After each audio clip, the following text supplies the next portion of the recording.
Define करना है zero divisor. Zero divisor एक ऐसा कॉन्सेप्ट है जो सामान्यतः हम लोग जान रहे हैं, उससे थोड़ा सा हमको ये अजीब सा दिखता है। एग्जाम्पल के लिए आप देखें, पहले एग्जाम्पल क्या, पहले तो ये समझें कि जीरो डिवाइजर होता क्या है। तो अब कोई एक आर हमारा रिंग दिया गया और ए नॉट इक्वल टू जीरो, इस रिंग का कोई एक एलिमेंट है। आर हमारा रिंग है और ए एक not equal to zero R का एलिमेंट है, तो यह ए लेफ्ट जीरो डिवाइजर कहलाएगा यदि ए इंटू इस बी का एक और एलिमेंट मिले जो वह भी नॉन जीरो, लेकिन इन दोनों का प्रोडक्ट जीरो हो जाए। तो यहाँ A not equal to zero belongs to R. अब एक बी ऐसा हमको फिर इस आर में मिले जो वह भी जीरो न हो, लेकिन इन दोनों का प्रोडक्ट जीरो हो जाए। अब इस पे आप ध्यान रखो, ए आपका नॉट इक्वल टू जीरो है, यानी यह जीरो नहीं है, और तब हमको बी ये फिर कोई दूसरा नॉन जीरो एलिमेंट मिले, लेकिन इन दोनों का जो प्रोडक्ट है वो हमारा जीरो हो जाए। अब ऐसा हमको देखने में ऐसा दिखता नहीं है कि ये गलत बात लिखी गई है, क्योंकि हमको ये पता है कि दो नंबर का प्रोडक्ट यदि जीरो है तो उनमें से एक जीरो डिफरेंटली होता है। ये वर्क हम लोग जानते हैं, लेकिन यहाँ ये कहा गया है कि ये दो नंबर है, दोनों में कोई जीरो नहीं है, लेकिन इसका प्रोडक्ट जीरो है। ऐसा होता है क्या? ये हमारे लिए एक ये क्वेश्चन मार्क है, लेकिन ऐसा होता है।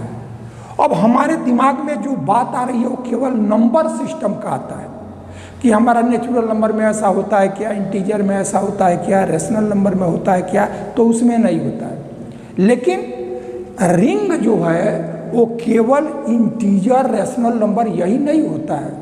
अभी हम लोगों ने मैट्रिक्स का केस देखा, वो भी हमारा रिंग हुआ था। अब दो एग्जाम्पल आपको हम दे रहे हैं जो आपको ये प्रूफ करेगा कि दो नॉन जीरो का प्रोडक्ट भी जीरो होगा।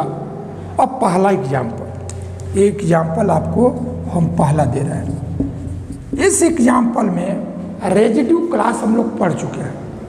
तो यदि हमारा मॉडुलो 6 हो तो रेजिड्यू क्लास का जो कलेक्शन होगा उसको Z6 से डिनोट करेंगे, और इसके एलिमेंट 0 1 2 3 4 5 ये आएगा, 6 से एक कम आएगा। अब हमें देखते हैं कि यह जो रेजिड्यू क्लास 2 है, यह रेजिड्यू क्लास 2 जीरो नहीं है, और यह जो रेजिड्यू क्लास 3 है वह भी जीरो नहीं है। लेकिन जब इन दोनों का प्रोडक्ट करेंगे तो यह रेजिड्यू क्लास 2 मल्टीप्लिकेशन मॉडुलो 6 और रेजिड्यू क्लास 3। अब इसका जो प्रोडक्ट आएगा वो 2 इंटू 3 का रेजिड्यू, यानी ये आपका 6 हुआ। लेकिन रेजिड्यू का जो ऑपरेशन होता है इसको हम लोग पहले से जान रहे हैं कि सामान्य जो ऑपरेशन है उससे इस बात में ये डिफरेंट होता है कि यदि ये जो प्रोडक्ट है या ये एडिशन है, इसकी जो वैल्यू आती है, यदि जो हमारा मॉडुलो है उससे कम है तभी उसका रिजल्ट होता है। यदि वो कम नहीं होता है तो उसको हम 6 से या जो भी हमारा मॉडुलो रहेगा उससे हम डिवाइड करेंगे, और जो रिमाइंडर आएगा वो हमारा उसका रिजल्ट होता है। तो अब हमारा यह मॉडुलो 6 है और यहाँ रिजल्ट जो आया वो 6 है, तो ये 6 से लेस नहीं है, इसलिए 6 को 6 से डिवाइड करेंगे। तो जब डिवाइड करेंगे तो कोसेंट होगा 1, लेकिन रिमाइंडर को हम रेजिड्यू लिखते हैं, उसका रिमाइंडर होता है 0। तो ये हमारा इसकी वैल्यू जो आया वो रिमाइंडर 0। तब हमने देखा कि यह residue class 2 non zero element है और रेजिड्यू क्लास 3 ये भी नॉन जीरो एलिमेंट है, लेकिन जो दोनों का प्रोडक्ट हुआ वो रेजिड्यू क्लास 0 आ गया। इट मीन्स जो यह रेजिड्यू क्लास 2 है वो हमारा लेफ्ट जीरो डिवाइजर होगा। लेफ्ट जीरो डिवाइजर जिसको हमको जीरो डिवाइजर कहना है वो यदि लेफ्ट में है तो लेफ्ट जीरो डिवाइजर। और यही रेसिड्यू क्लास 3 मल्टीप्लिकेशन मॉड्यूलो 6 और रेसिड्यू क्लास 2 ये भी हमको वही देगा 0। तो अब इस कंडीशन को भी सेटिस्फाई करेगा तो हम रेसिड्यू क्लास 2 को जो हमारा नॉन जीरो है इसको हम राइट जीरो डिवाइजर कहेंगे। और यदि कोई ऐसा नॉन जीरो एलिमेंट है जिसके लिए फिर एक नॉन जीरो एलिमेंट आ गया और दोनों का प्रोडक्ट जीरो हो गया, तो उसमें जो नॉन जीरो एलिमेंट पहले लिया गया यदि वो लेफ्ट में है तो लेफ्ट जीरो डिवाइजर, वो राइट में है तो राइट जीरो डिवाइजर, और कोई एलिमेंट जो लेफ्ट जीरो डिवाइजर भी हो और राइट जीरो डिवाइजर भी हो तब उसको सिंपली जीरो डिवाइजर कहेंगे। यानी उसमें ना लेफ्ट रहेगा ना राइट रहेगा, तो वो हमारा जीरो डिवाइजर हुआ। तो अब आप देखें कि हम लोगों ने जो जीरो डिवाइजर डिफाइन किया उस जीरो डिवाइजर में ये देखा गया कि यदि हमारा कोई एक रिंग आर दिया जाए, वही ये चीज़ लिखा गया है डेफिनेशन में कि R be a ring, R हमारा कोई रिंग है, then A non zero element A belongs to R, तो इस रिंग का कोई नॉन जीरो एलिमेंट ए जो है वह said to be left zero divisor, वो लेफ्ट जीरो डिवाइजर कहलाएगा if there exist an element B is not equal to zero. यदि कोई और हमको दूसरा एलिमेंट जो वह भी नॉट इक्वल टू जीरो हो और वो इस तरह से हो कि इन दोनों का प्रोडक्ट जीरो दे दे, तब ये हमारा left zero divisor, A left zero divisor कहेगा। लेकिन यही if B into A is also zero, तो हमारा भी यह ए राइट में है इसलिए राइट जीरो डिवाइजर कहलाएगा। और यदि कोई भी हमारा ए जो लेफ्ट जीरो डिवाइजर भी है और राइट जीरो डिवाइजर भी है तब हम उसको कहेंगे कि ये हमारा जीरो डिवाइजर है। अब एक चीज़ और आप देखो कि जो आप जानते रहे हो नंबर सिस्टम में, उस नंबर सिस्टम में यदि हमारा यह जेड एक रिंग है और इसमें कोई एक एलिमेंट हमने सपोज कर लिया कि ले लिया 3, अब यह 3 नॉट इक्वल टू जीरो, तो जब 3 नॉट इक्वल टू जीरो है तो इस जेड में इन दोनों का प्रोडक्ट जीरो आवे, तो यहाँ विदाउट जीरो कोई नॉन जीरो इसमें एलिमेंट नहीं है जो इसका प्रोडक्ट जीरो दे दे। तो यदि ऐसा एलिमेंट जिसमें एक नॉन जीरो के लिए दूसरा जीरो ही प्रोडक्ट जीरो देता है तब ऐसे सेट को हम विदाउट जीरो डिवाइजर कहेंगे, तब वो हमारा विदाउट जीरो डिवाइजर होगा। यानी जितना हम नंबर सिस्टम में जानते रहे हैं वो सब विदाउट जीरो डिवाइजर का एग्जाम्पल है। तो ये हमारा जीरो डिवाइजर हुआ और non zero divisor, without zero divisor. अब आप एक एग्जाम्पल और जीरो डिवाइजर का आपको हम बता रहे हैं।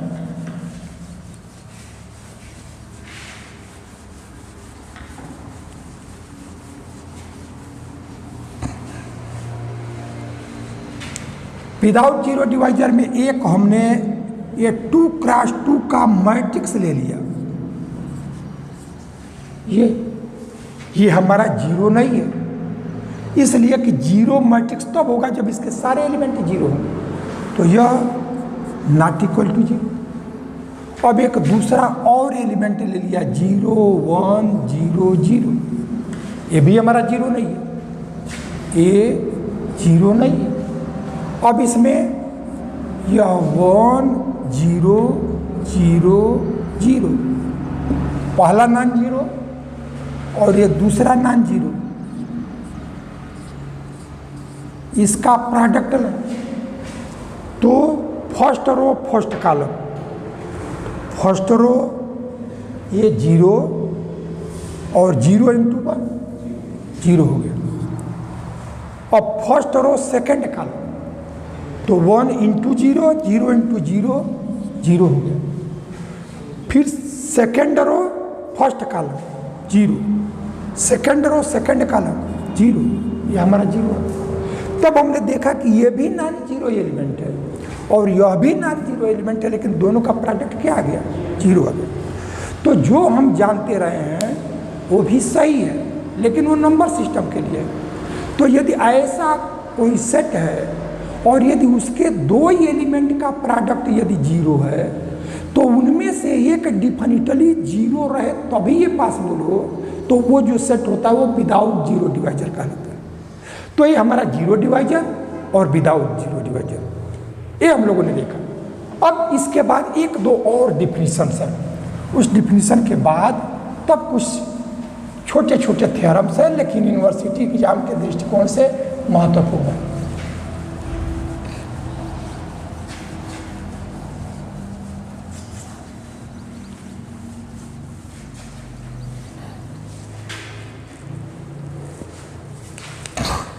इंटीग्रल डोमेन,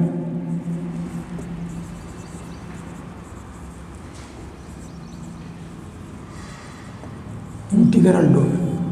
अभी इंटीग्रल डोमेन की हम डिफिनीशन देते हैं, लेकिन पहले उसकी एक आइडिया आप जान लो कि what is integral domain. Ring हम पढ़ चुके हैं, आर हमारा कोई नॉन जीरो, आर हमारा कोई एक नॉन एम्प्टी सेट होता है, और दो ऑपरेशन एडिशन और मल्टीप्लिकेशन के रिस्पेक्ट में जब वो तीन कंडीशन को सेटिस्फाई करता है, यानी आर एडिशन के रिस्पेक्ट में एबेलियन ग्रुप हो जाए, आर मल्टीप्लिकेशन के रिस्पेक्ट में सेमी ग्रुप हो जाए, और आर के एलिमेंट डिस्ट्रीब्यूटिव लॉ को सेटिस्फाई करें। जब ये तीन कंडीशन को आर सेटिस्फाई करता है तब वो हमारा रिंग कहलाता है। ये पीछे आ चुका है। अब उससे एक स्टेप आगे का वर्क हमारा इंटीग्रल डोमेन है। तो एक रिंग ही इंटीग्रल डोमेन हो जाएगा यदि वह कुछ और कंडीशन को सेटिस्फाई कर ले। कुछ और क्या? कि जो रिंग हो वह एबेलियन रिंग हो, यानी मल्टीप्लिकेशन के रिस्पेक्ट में कम्यूटेटिव लॉ को सेटिस्फाई करे। वो जो रिंग हो विथ यूनिट एलिमेंट हो, यानी मल्टीप्लिकेटिव आइडेंटिटी उसमें रहे।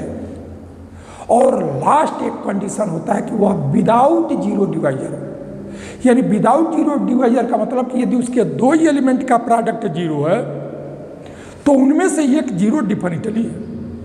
जो तुम जानते हो वो विदाउट जीरो डिवाइजर का एग्जाम्पल है।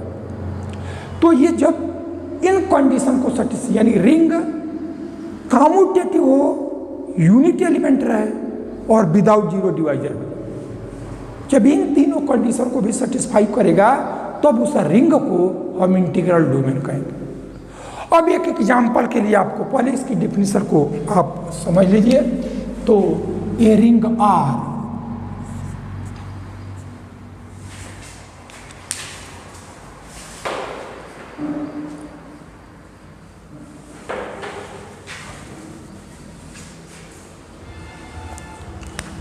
ए commutative ring with unit element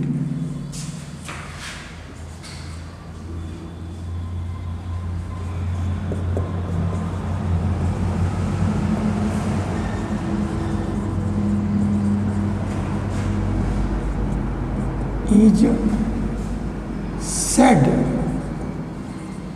to be integral domain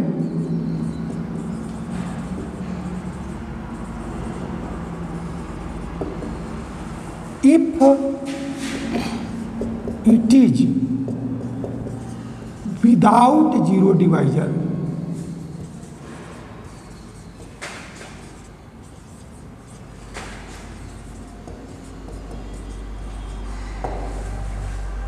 यानी कोई एक रिंग हो जो कम्यूटेटिव भी हो जाए, यूनिट एलिमेंट रहे, और यदि वो विदाउट जीरो डिवाइजर हो तब ऐसे रिंग को ही हम इंटीग्रल डोमेन कहते हैं।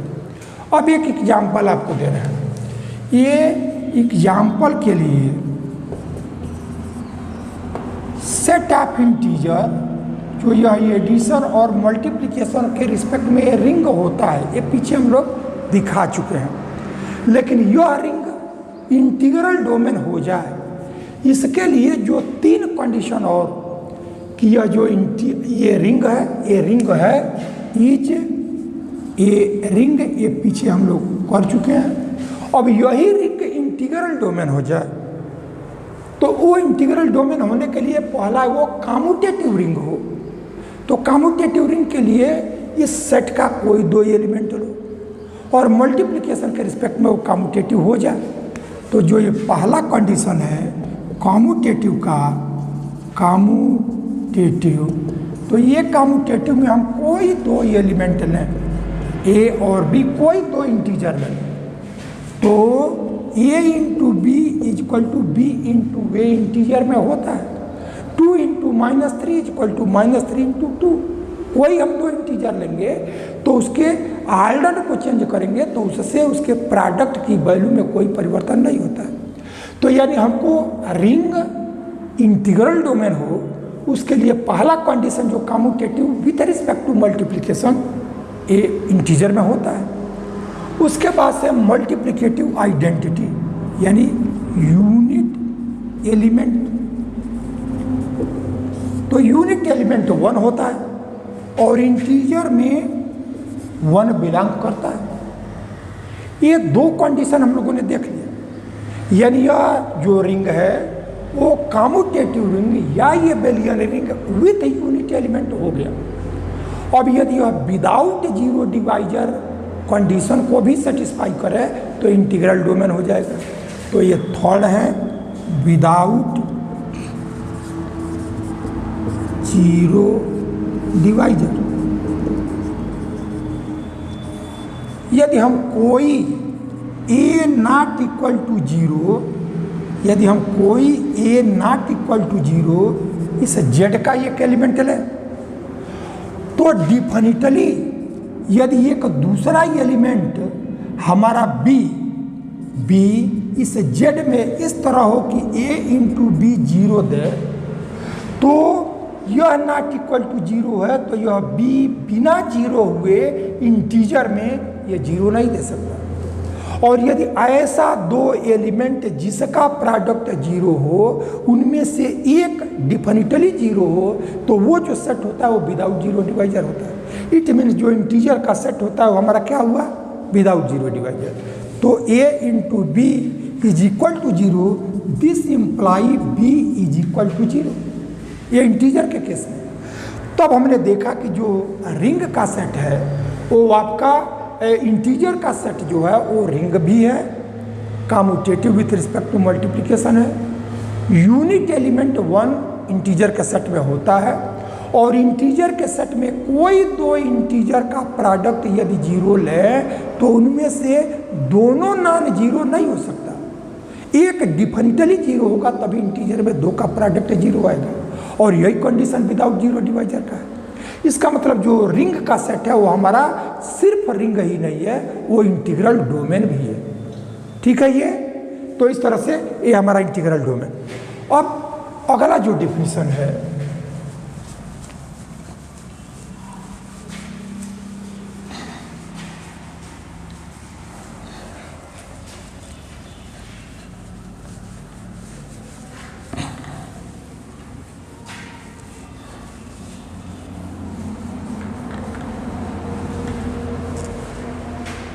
Cancellation law.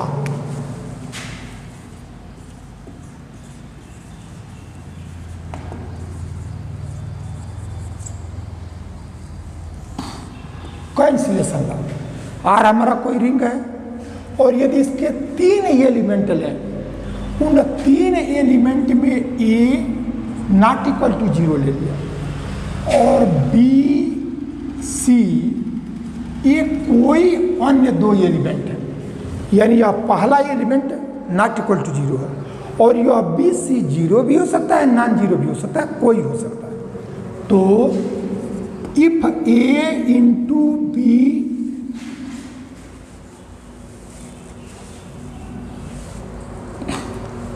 If A B is equal to A C, तो this imply B is equal to C. अब इसको ध्यान से देखें एक बार, कैंसिलेशन लॉ क्या होता है। ये हमने कोई एक नॉट इक्वल टू जीरो या आर का एलिमेंट लिया और बी सी वो कोई से दो एलिमेंट है, वो जीरो भी हो सकता है, नॉन जीरो भी हो सकता है। लेकिन यदि ऐसा हम लें कि जो नॉट इक्वल टू जीरो हो उसको हम दोनों साइड में लिए और यहाँ से एक जो शेष दो हैं तो एक का प्रोडक्ट इसके साथ हुआ है और दूसरे का इसके साथ। तो जो हमारा इक्वल है यदि वह कैंसिल हो जाए और शेष दो हमारे इक्वल हो जाए तब ऐसे लॉ को ही हम कैंसिलेशन लॉ कहते हैं। तो ये हमारा law a into B equal to A into C हो और तब a कैंसिल हो जाए b इक्वल टू सी हो जाए तो ये हमारा कैंसिलेशन लॉ। अब इस कैंसिलेशन लॉ में भी दो तरह का कैंसिलेशन लॉ होता है, एक लेफ्ट कैंसिलेशन लॉ और एक राइट कैंसिलेशन लॉ। तो इसमें एक कैंसिल हुआ है तो एक कैंसिल हुआ और यह ए लेफ्ट में है तो यह हमारा लेफ्ट कैंसिलेशन लगा लेंगे। लेकिन यही if B into A is equal to C into A, यह हमने अब यह ए जो कैंसिल होने वाला है वो हमारा राइट में है, तब ये हमको बी इज इक्वल टू सी दे दे तो ये हमारा राइट कैंसिलेशन लगा लेता है, तो ये राइट कैंसिलेशन। तो इस तरह से हमारा एक कैंसिलेशन लागू। अब हम दो डिफिनीशन और जानेंगे।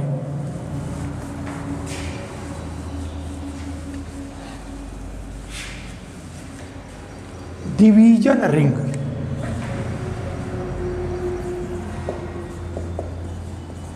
Division ring. तो आर कोई एक नॉन एम्प्टी सेट है, पहले इसको समझ लो फिर उसके बाद हम डिवीजन रिंग को डिफाइन करते हैं।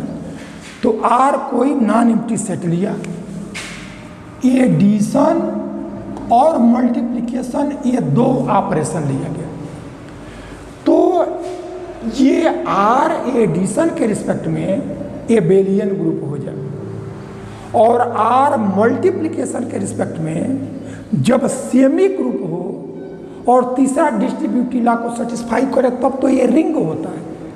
लेकिन डिवीजन रिंग में क्या होगा, दो कंडीशन और बढ़ जाते हैं।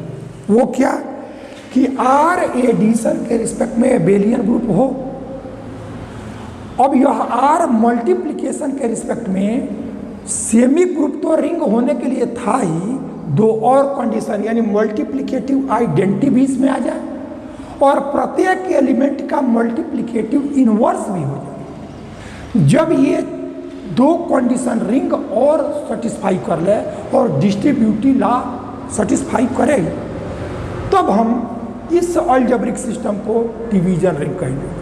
तो डिवीजन रिंग की डिफिनीशन को दो तरह से समझेंगे। एक, यदि इंडिपेंडेंट तो हमारा कोई आर नॉन एम्प्टी सेट हो, एडिशन और मल्टीप्लिकेशन दो ऑपरेशन हो, तो यह अलजेब्रिक सिस्टम रिंग होगा यदि आर एडिशन के रिस्पेक्ट में एबेलियन ग्रुप हो जाए, आर मल्टीप्लिकेशन के रिस्पेक्ट में ग्रुप हो जाए और डिस्ट्रीब्यूटिव लॉ को सेटिस्फाई कर ले, तब ये हमारा डिवीजन रिंग का है। अब डिवीजन रिंग ही एक कंडीशन को और सेटिस्फाई कर ले तब उसको फील्ड कहते हैं। वो एक कंडीशन क्या है कि यदि मल्टीप्लिकेशन के रिस्पेक्ट में एक कम्यूटेटिव हो जाए, यानी एडिशन के रिस्पेक्ट में भी एबेलियन ग्रुप हो जाए और मल्टीप्लिकेशन के रिस्पेक्ट में भी एबेलियन ग्रुप हो जाए और डिस्ट्रीब्यूटिव लॉ को सेटिस्फाई कर ले, तब ये हमारा फील्ड कहलाएगा। यानी फील्ड में इंडिपेंडेंट जब डिफिनीशन हमको देनी होगी तब हम कहेंगे कि आर एडिशन के रिस्पेक्ट में एबेलियन ग्रुप हो जाए, आर मल्टीप्लिकेशन के रिस्पेक्ट में एबेलियन ग्रुप हो जाए और आर के एलिमेंट डिस्ट्रीब्यूटिव लॉ को सेटिस्फाई कर ले। जब ये तीनों कंडीशन को ये अलजेब्रिक सिस्टम कहलाता है तब वो फील्ड कहलाता है। यानी डिवीजन रिंग और फील्ड में सिर्फ एक कंडीशन का डिफरेंस है, वो ये कि डिवीजन रिंग के लिए मल्टीप्लिकेशन के रिस्पेक्ट में कम्यूटेटिव लॉ आवश्यक नहीं है, लेकिन जो फील्ड है उसमें मल्टीप्लिकेशन के रिस्पेक्ट में कम्यूटेटिव लॉ होना चाहिए। तो ये commutative division ring is also called a field. यानी कोई हमारा डिवीजन रिंग है और वो कम्यूटेटिव लॉ को भी सेटिस्फाई कर ले तो हमारा फील्ड हो जाएगा। तो इस तरह से जनरल जो डिफिनीशन है वो आप ध्यान में रखो कि आर एडिशन के रिस्पेक्ट में एबेलियन ग्रुप, आर मल्टीप्लिकेशन के रिस्पेक्ट में एबेलियन ग्रुप और डिस्ट्रीब्यूटिव लॉ को सेटिस्फाई कर ले तो वो हमारा फील्ड हो गया। अब ये डिवीजन रिंग पहले लिखे हैं तो उसकी डिफिनीशन को पहले आप जान।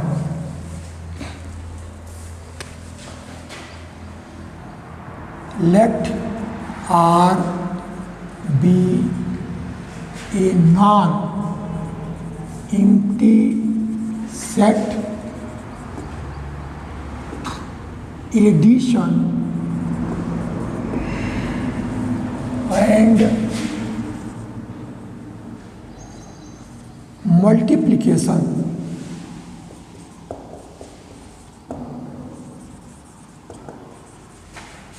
be two operations, then the algebraic system, then the algebraic system R with respect to addition and multiplication is called a division ring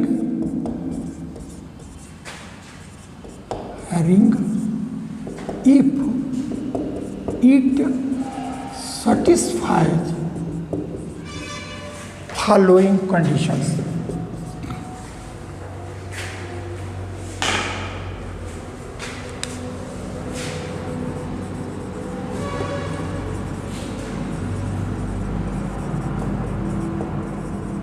following conditions, पहला है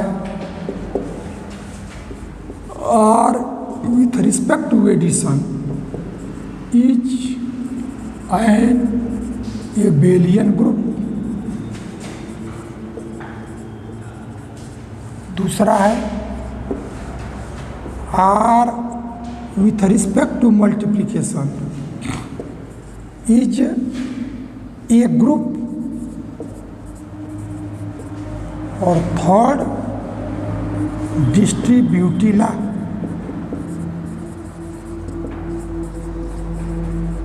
जब ये तीन कंडीशन कोई अलजेब्रिक सिस्टम सेटिस्फाई करता है तो उसी को हम क्या कहते हैं, ये डिवीजन रिंग। और इसी में यदि एक और कंडीशन सेटिस्फाई हो जाए कि मल्टीप्लिकेशन के रिस्पेक्ट में केवल ग्रुप नहीं एबेलियन ग्रुप हो जाए तब ये अलजेब्रिक सिस्टम हमारा फील्ड कहा जाएगा। तो अब यहाँ फील्ड को भी यहीं देख लें, field N algebraic system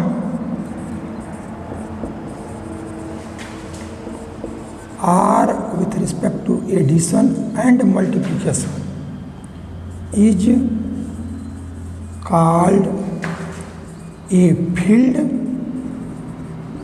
if it satisfies following conditions.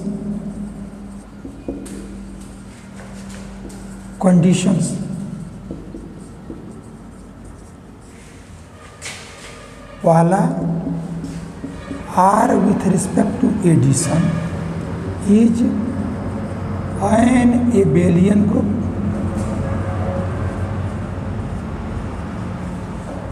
दूसरा R with respect to multiplication is an abelian group, और थर्ड डिस्ट्रीब्यूटिव लॉ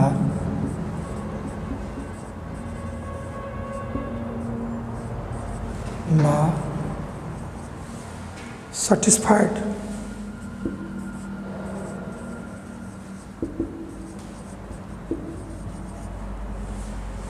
ये तीन कंडीशन हो गए, तब हम कहेंगे कि ये हमारा फील्ड हो जाएगा।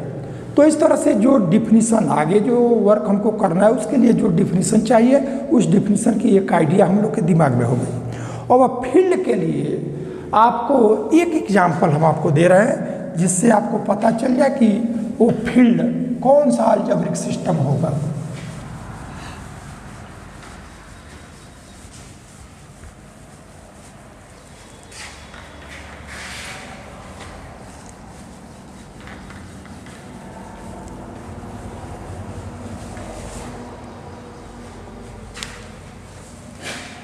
एग्जाम्पल,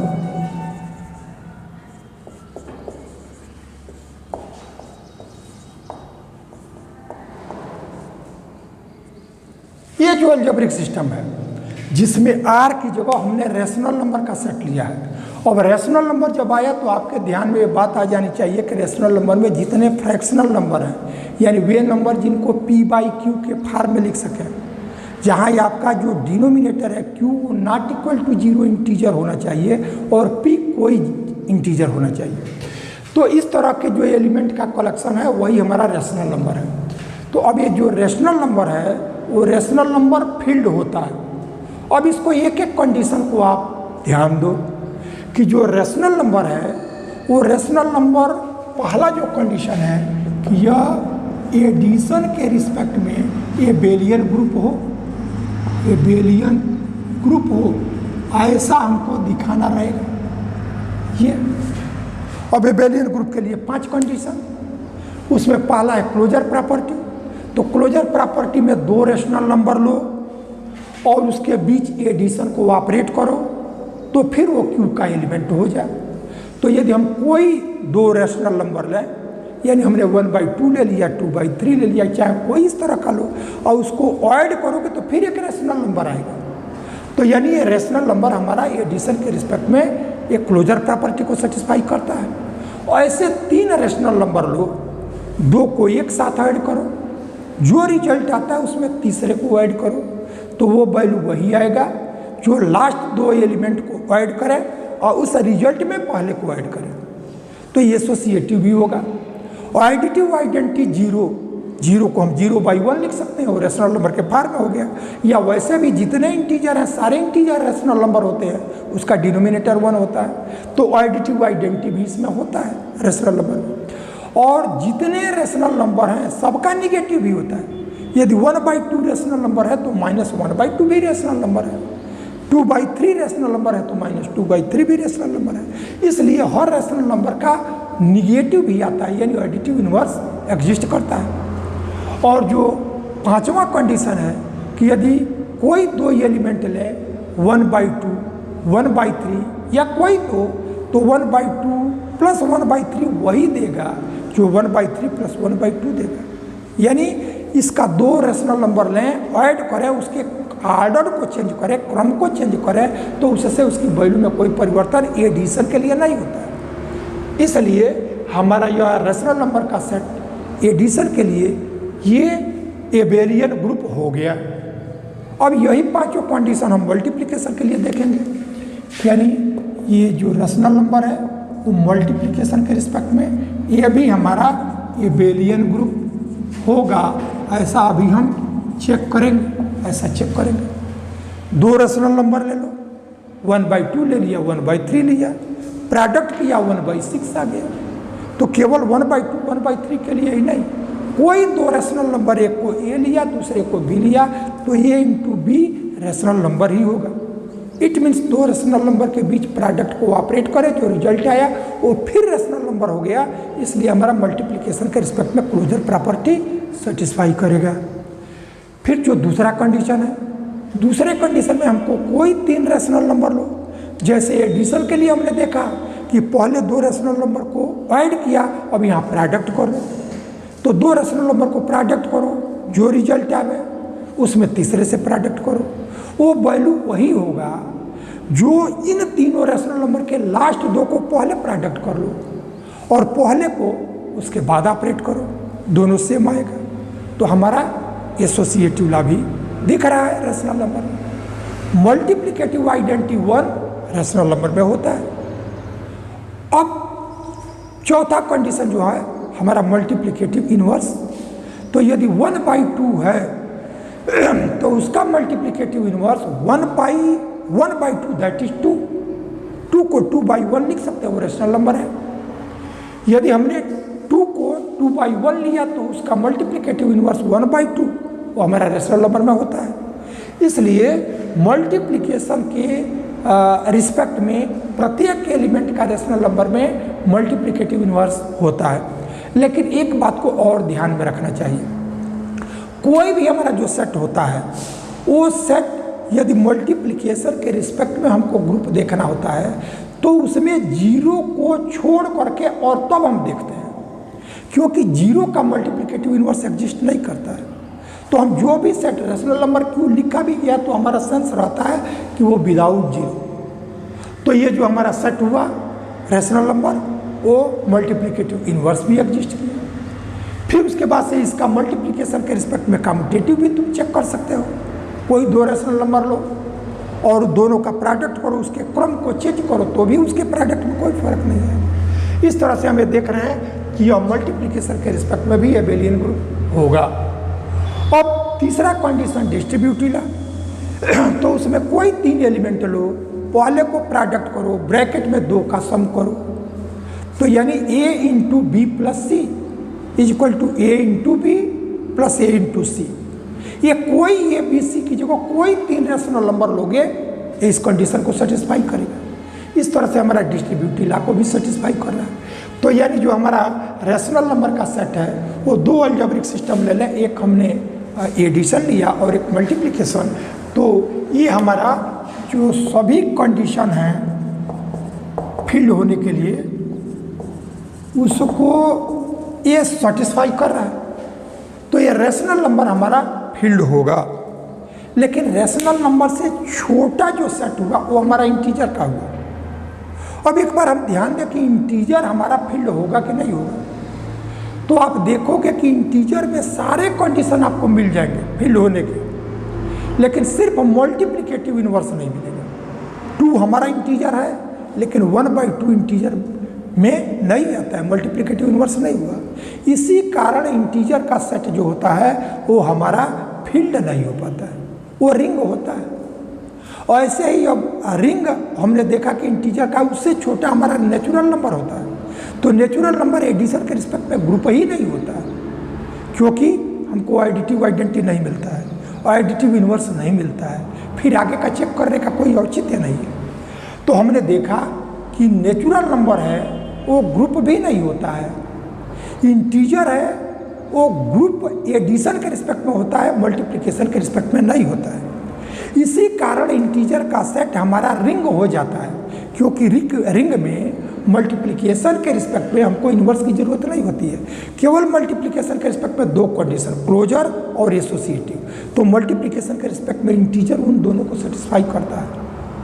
अब इसके बाद से हमारा मल्टीप्लिकेटिव इन्वर्स एग्जिस्ट नहीं करने के कारण इंटीजर में वो हमारा फील्ड नहीं हो पाता है, लेकिन वही रेशनल नंबर में मल्टीप्लिकेटिव इन्वर्स मिलता है तो वो हमारा फील्ड भी होता है।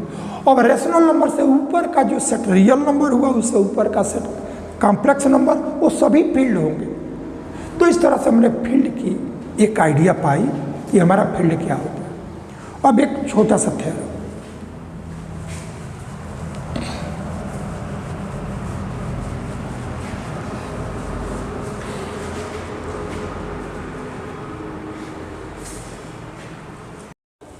अब एक थ्योरम, अभी जो डिफिनीशन हम लोगों ने किया उस डिफिनीशन से आधारित एक हमारा थ्योरम है, आसान सा थ्योरम है।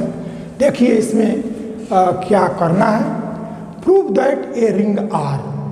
अब इस आर को रिंग प्रूफ करना नहीं है, आर रिंग हो गया है, यानी ए रिंग के सारे कंडीशन को आर सेटिस्फाई कर रहा है। Is without zero divisor if and only if restricted cancellation law holds. जब भी तुम्हारा इफ एंड ओनली इफ आवे, इट मीन्स वो जो क्वेश्चन रहेगा उसमें दो रिजल्ट होते हैं। उस इफ एंड ओनली से पहले वाले रिजल्ट को मान लोगे कि वो सही है, तब तो बाद वाले को हम दिखाते हैं, और यदि बाद वाले को मानोगे कि ये सही है तो पहले वाले को दिखाना पड़ेगा। तो इसमें दो रिजल्ट कौन कौन से हैं? ए रिंग आर, यह दिया गया कि कोई एक रिंग है तो उसमें पहला कंडीशन यह R is without zero divisor, यानी जो यह आर है वो विदाउट जीरो डिवाइजर है, पहला कंडीशन। और दूसरा कंडीशन है कि रिस्ट्रिक्टेड कैंसिलेशन लॉ होल्ड। तो जब हम ये मानेंगे कि यह आर विदाउट जीरो डिवाइजर है तब हमको दिखाना पड़ेगा कि रिस्ट्रिक्टेड कैंसिलेशन लॉ होल्ड करेगा। और जब दूसरे को कि जो रिंग आर है उसमें रिस्ट्रिक्टेड कैंसिलेशन लॉ यदि होल्ड करे तब हमको दिखाना पड़ेगा कि वह आर तब विदाउट जीरो डिवाइजर होगा। ठीक है ये। तो अब हम नेसेसरी पार्ट में पहले वाले रिजल्ट को सही मानते हैं, यानी जब उसको सही मानेंगे तो वो जो कंडीशन देगा वो हम यूज कर सकेंगे। तो आगे ये प्रूफ एन पार्ट यानी ये नेसेसरी पार्ट, शार्प में हमने लिखा नेसेसरी पार्ट। अब इसमें हम क्या करेंगे कि हम ये लेंगे कि let R is without zero divisor, ये हम ले लेंगे। Let R is without zero divisor, ये हमने ले लिया। और तब दिखाना होगा कि रिस्ट्रिक्टेड कैंसिलेशन लॉ होल्ड करेगा।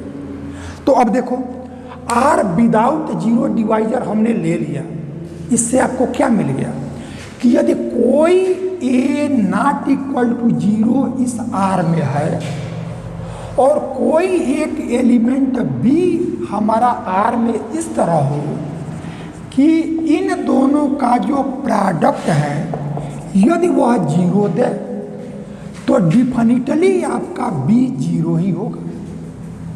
यानी ए नॉट इक्वल टू जीरो पहले हम ले चुके हैं, और तो इसके साथ एक और एलिमेंट आ रहा है कि जिसके साथ इसका प्रोडक्ट जीरो दे दिया, तो विदाउट जीरो डिवाइजर यदि है तो दूसरा एलिमेंट डिफिनिटली जीरो होगा, क्योंकि यदि ये भी नॉट इक्वल टू जीरो हो तब तो जीरो डिवाइजर हो जाएगा। तो यह विदाउट जीरो डिवाइजर माना गया है, इसलिए यहाँ से हमको दो चीज़ें मिली कि दो का प्रोडक्ट यदि जीरो है तो उनमें से एक जीरो डिफिनिट होगा। ये जो हमने माना उससे ये मिला, लेकिन दिखाना क्या है, restricted cancellation law hold.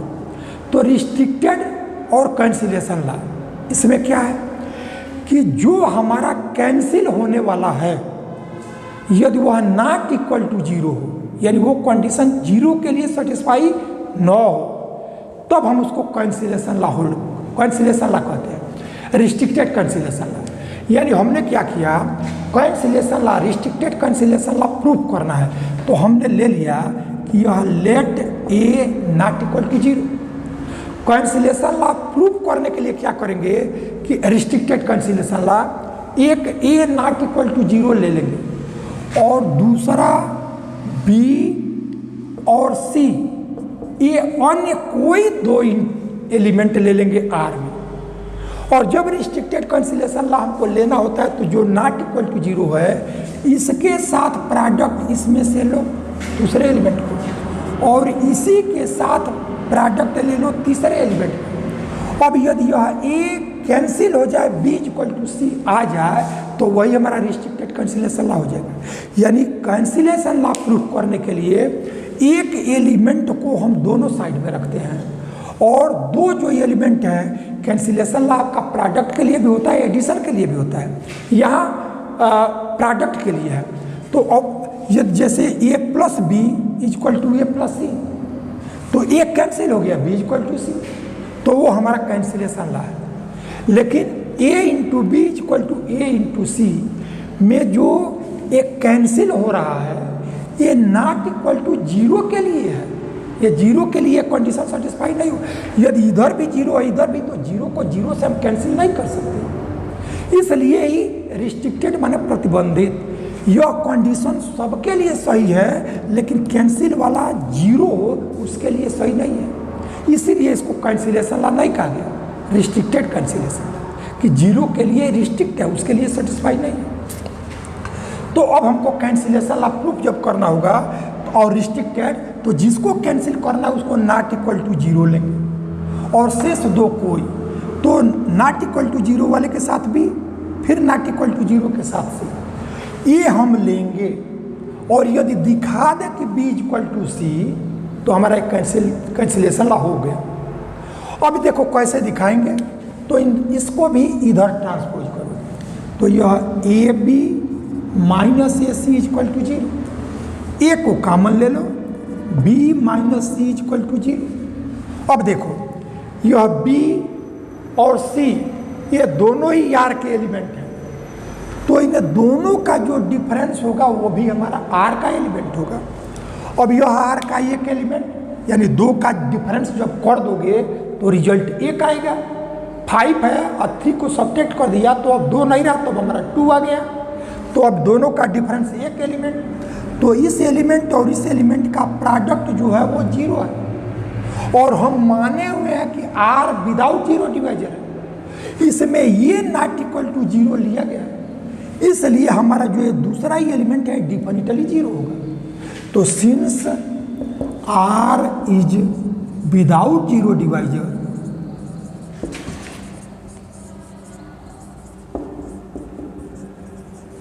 This imply B minus C is equal to 0.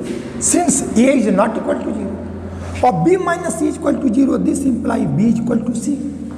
तो कैंसिलेशन लॉ दिखाने के लिए एक एलिमेंट को दोनों तरफ रखो, शेष दो को एक एक साथ, आइए कैंसिल हो जाए, बाकी इक्वल आ जाए, तो वही कैंसिलेशन लॉ है। और यदि यह जो कैंसिल हो रहा है वो 0 के लिए न हो, शेष के लिए हो, तब तो उसी को रिस्ट्रिक्टेड कैंसिलेशन लॉ कहते हैं। तो यानी हम अब इसका यूज, ये 0 क्यों हो गया, जब हमारा R विदाउट जीरो डिवाइजर था, तो यदि विदाउट जीरो डिवाइजर नहीं होता तो हमारा दोनों का प्रोडक्ट 0 हो, तो दोनों नॉन जीरो हो सकते हैं, और यदि यह नॉन जीरो होता तब B इक्वल टू C नहीं होता। तो यानी एक कंडीशन तब आया जब हमने क्या माना था कि R is without zero divisor. अब इसका कन्वर्स हमें सपोज कर लेंगे कि ये रिस्ट्रिक्टेड कैंसिलेशन लॉ होल्ड कर रहा है, और तब तो दिखा दे कि ये विदाउट जीरो डिवाइजर है।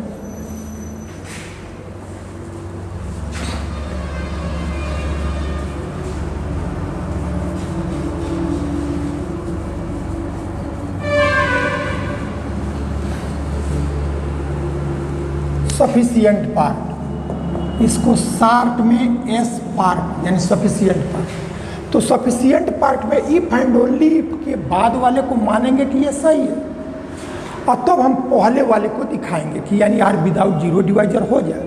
तो हमने सपोज कर लिया कि लेट कैंसिलेशन लॉ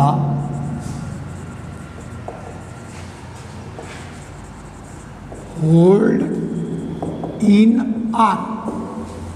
R में कैंसिलेशन लॉ होल्ड कर रहा है, और तब हमको दिखा देना है कि ये R क्या हो जाए, विदाउट जीरो डिवाइजर। तो R को विदाउट जीरो डिवाइजर दिखाने के लिए क्या करना होगा, हम एक element A not equal to 0 लेंगे, और तब ये और एक और एलिमेंट कोई ले लेंगे B, और दोनों के प्रोडक्ट को 0 ले लेंगे। अब यदि B 0 आ जाए तब हमारा R विदाउट जीरो डिवाइजर हो गया, और A नॉट इक्वल टू 0 के साथ एक एलिमेंट B का प्रोडक्ट किया और वो प्रोडक्ट 0 है, तो यदि B नॉट इक्वल टू 0 तब हमारा जीरो डिवाइजर हो जाएगा। तो विदाउट जीरो डिवाइजर या जीरो डिवाइजर ये प्रूफ करने का तरीका है कि हमने क्या किया कि एक नॉट इक्वल टू 0 हम इस सेट में ले लें, और एक एलिमेंट B कोई R में ले लो, या कोई R ये 0 है कि नहीं है हमको पता नहीं है, और इन दोनों के प्रोडक्ट को 0 ले लो, ठीक है।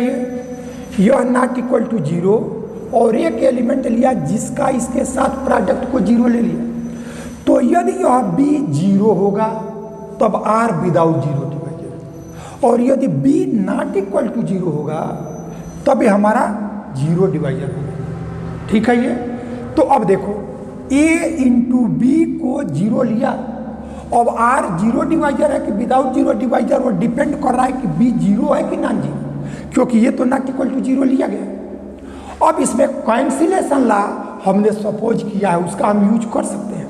तब देखो A इंटू B को A इंटू C ऐसा लिखा जा सकता है, ठीक है ये। अब हमने ये A इंटू C नहीं, A into 0, A into 0 equal to 0, तो A इंटू B को रहने दिया, 0 को A इंटू 0 कर लिया। अब हमने माना हुआ है कि R रिस्ट्रिक्टेड कैंसिलेशन लॉ को होल्ड कर रहा है, इसका मतलब कि जो इक्वल है वो कैंसिल हो जाएगा, बाकी वाला हमारा बच जाएगा। तो बाई कैंसिलेशन लॉ एक कैंसिल, और तब B इक्वल टू क्या आ गया, 0। ये क्यों, बाई कैंसिलेशन लॉ, ये बाई कैंसिलेशन लॉ हम सपोज किए हैं कि R जो है वो कैंसिलेशन लॉ को होल्ड कर रहा है, रिस्ट्रिक्टेड कैंसिलेशन लॉ लिखना चाहिए, ये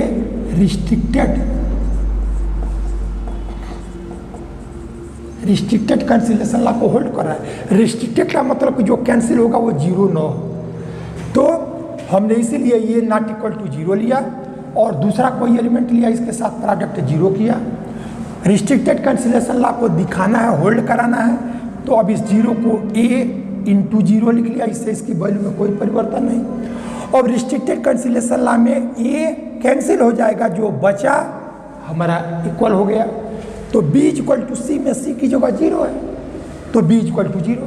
तब हमने देखा कि ये नॉट इक्वल टू जीरो, इन दो का प्रोडक्ट जीरो तब आ रहा है जब हमारा b जीरो हो।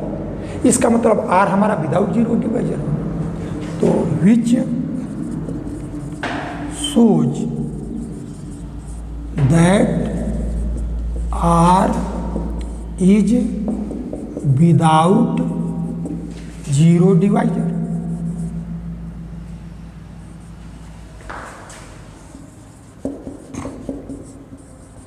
इस तरह थ्योरम कंप्लीट।